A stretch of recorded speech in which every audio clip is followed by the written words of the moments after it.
Welcome to Geeky Villain's YouTube channel. I'm Patrick, and I'm here to bring you a new game that's coming to the shelves. It's a tabletop miniature game called Malifaux. Malifaux is set in the world of the Wild West, where magic is very scarce in our world. It's very hard for sorcerers and magicians to use it. So all of the sorcerers got together, the last remaining ones, and they opened up a big breach. The breach went to another city in another world called Malifaux. When they went across over there, the native residents called Neverborn uh, don't like the fact that we're there to steal all of their energy. They have these things called soul stones, which are pretty much precious rubies like diamonds or emeralds or gems, except they contain magical energy. The governing faction, the guild, is the ruling body. They're pretty much the government. They've come in there and they want to mine all the stones and bring them back to Earthside and sell them for a profit. So we have 8 different factions in the Malifaux world. You've got the guild, who's the overarching governing body. You've got the arcanists, who are kind of the miners, the railroad workers, the labor force that's actually doing the mining of the soulstone, and they have their own resistance built up against the guild because the guild's fairly tyrannical. You have the Ten Thunders, who are secretive Asian type culture society that they influence everything from the shadows. You've got the resurrectionists, who are men and women who practice necromancy and practice bringing corpses back from the dead. They live off in a quarantine zone because nobody likes what they do. You've also got the outcasts, who is a group of mercenaries, and they will do anything for money. So they're all about getting paid, and they don't care who they work for in the process. You have the bayous, which are kind of the swamp fiends, the gremlins, the more outcasty, hillbilly type faction. And then you have the Neverborn. They're the local native monsters. They're very nightmarish creatures. They have big wings and horns and teeth. And they're there fighting off the humans coming in. And the newest faction that they just brought in is the Explorer Society. They haven't told us much about it. We don't know much about it. But we do know that it's full of big game hunters and aristocratic type people that want to explore the wilds of Malifaux. So we're really excited to see that new faction come out and what's in store there. All right. What makes Malifaux unique as a game that's been different than any other game experience I've played, and I've played several other ones, is Malifaux doesn't use a traditional dice setup. It uses what's called a fate deck. It's a standard 52 card deck plus both the red and black joker. Uh, all the suits translate. So in the game, they have their own natural suits. So they have crows, they have rams, they have tomes, and they have masks. And each one of these suits has a correlating suit with a standard 52 card deck of spades, diamonds, hearts, etc. And then, of course, the red joker and the black joker are both in there. So you can use one of their customized fate decks, or you can just get a standard 52 card deck. And on the back of the cases, they do a really good job of showing which symbol means what. So hearts is rams, crows are spades, diamonds and masks, and clubs and tomes. It's very handy. It's very nice. I always have one of these on hand. So if my opponent doesn't have it, then I can let them use that reference guide. The other thing that Malifaux brings to the table is, along with the fluff that you can use soul stones in the game, you can actually use the soul stones in the game. So your different masters and henchmen can actually pull magical energy with soul stone. You hire your crew using soul stone pools. Standard game is 50 soul stones. Every faction, every master has a box set, right? It comes with everything you'll need to start playing the game. You have your master, you'll have your totem, which is generally a lesser being that follows your master around. You'll have your henchman, which is a very powerful master, sub-master, and then it will give you a box of a crew of 3 minions for them. All the minions are unique in their design, but their stats are all the same. So this is the Riva box set, and I can bring it down here and show you the actual models we have. So there's Riva, there's her henchman. She comes with 2 totems, which are the corpse candles right here. There's things she can summon.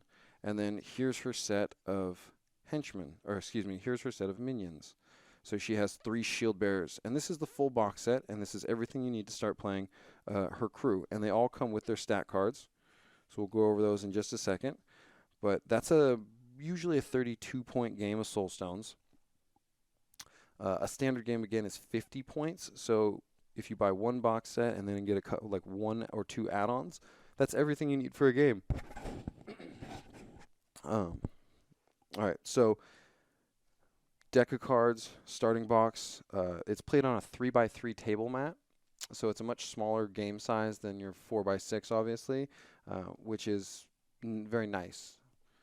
All right, so when we go over the cards, we look at, here's Vincent St. Clair's card, her henchman. All right, so when you look down here, you're going to have 4 stats. You're going to have defense, willpower, movement, and size. Defense and willpower are how your character or your minion resists physical attacks or mental attacks, depending on defense or willpower. Movement is in inches, how far they can move, and size is their height. Standard size of a minion is, or standard size of a model is 2. Height, like most of the gremlins, are height 1. Larger monsters are height 3. And then you're going to have a list of abilities right here. And every model is very different in their unique abilities. And then at the very bottom, you're going to have a health pool. So it tells you how much health. Vincent has 9 health. And up here in the corner, it's going to go over the cost. So Vincent costs 9 soulstones when you're hiring in a standard game. All right, and then on the back, you're going to have your attack section. And then you're going to have tactical action section. A standard attack looks very similar to this. You have a melee range of 0, so you have to be in base-to-base contact to use this. Your stat is 5, and it's resisted by the opponent's defense, and you don't have any target number to get to. So as long as you beat your opponent's defensive flip, then your attack goes off. Ranged attacks are similar. You'll see a little pistol icon right here. It'll give you in inches how far you can shoot. It'll give you your stat. As you can see in Vincent's, he has a stat of 6, but he has a baked-in tome. We'll get to that in a moment and the triggers. And again, it's resisted by this defense. All right. So before we start talking about those attacks, let's look at what it actually means to do an attack in Malifaux, or to do general abilities in Malifaux. So you have your fate deck, and then you always start off with a hand of 6 cards. Okay. So this is Vincent's hand here, if you can see that down there. And this is a shield bearer, his hand right here. Okay, so to start off, we would declare Vincent wants to use his attack on his shield bearer, right? So we know that he's within range 6, or excuse me, range 10. So all we're going to do with our fate deck is the attack is going to flip, and the defense is going to flip. Okay, you add your card stat to your value. So with Vincent's crossbow, he has a 6 of tomes. He now has a 16 with a ram and a tomes. The shield bearer has a 4 with a defense of 4. So he's going to be at 8 total. You can use your hands to cheat fate, which is the really, really nice part about Malifaux, because it turns your hand and your deck into another resource that you have to manage. The shield bearer is currently losing because he has 8 versus 16. So he is going to cheat his fate. He is going to put a 10 in place. Okay? So he's still losing, but the modifier is much lower. So now he's sitting at a 14. Vincent is still sitting at his 16, and Vincent doesn't want to cheat his fate. The loser always cheats their fate first. So it doesn't matter if you're attacking or defending. If you're losing, you'll cheat first. With a small accuracy modifier, and modifiers and damage flips come in a minimum, moderate, and severe rating. So if the difference is 1 to 5, you have a minimum. If the difference is 6 to 10, you have a moderate. And if you're 11 or higher, then you have a severe accuracy or damage flip. So because the difference between 14 and 16 is only 2, Vincent is going to be at a negative twist. A twist is when you flip an additional card, and if it's a negative twist, you have to take the lowest. If it's a positive twist, then you get to pick which card you want. And it's really nice because you can cheat if you have a neutral or a positive twist. If you have a negative twist, you cannot cheat your fate. So Vincent has a negative twist, So he flipped 2, and he got double 3s. So he's going to get his minimum damage. And on the card here, you'll see he has a 2, 3, 4 damage spread. So he would be doing 2 damage to the shield bearer. And that's the end of the attack. All right. A master gets 3 actions, and any other model gets 2 actions.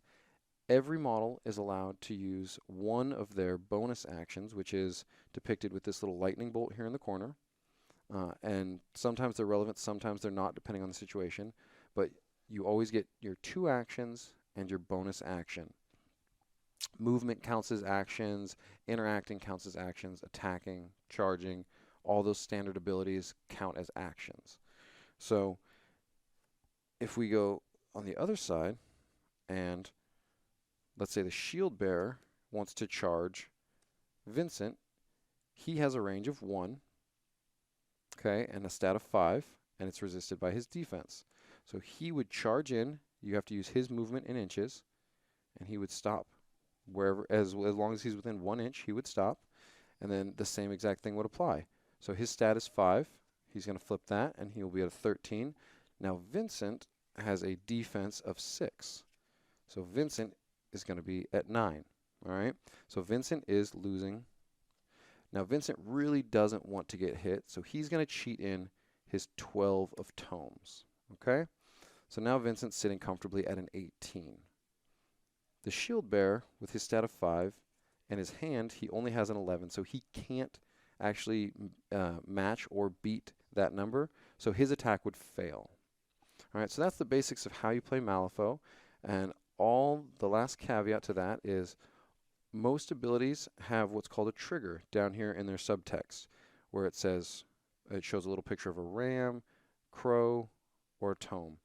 Okay, when you have the correlating suit in your flip for attack, not damage, you can declare a trigger, which will then add some subtext onto what your ability does. So sometimes it would be an additional damage modifier. Sometimes you can push your opponent.